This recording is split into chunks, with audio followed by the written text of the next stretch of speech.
वरळी महोत्सवाचा आयोजनाच्या मागे एक असा विचार होता की आपण भरपूरशा क्रीडा किंवा वेगवेगळ्या उत्सव किंवा वेगवेगळे कार्यक्रम वेगवेगळ्या ठिकाणी करत असतो, पण हे सगळं एकत्र आणणं आणि एका एका प्लॅटफॉर्मवरती प्रत्येक म्हणजे स्पोर्ट्स ॲक्टिव्हिटीज असो किंवा डान्स मधनं असो की ह्या सगळ्या ज्या पार्टिसिपेंट्स आहेत त्यांना एका मंचावर आणणं आणि लोकांना बघू देणं की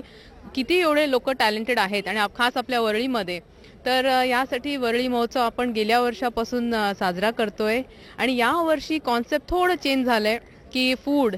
कारण मला असं वाटतं की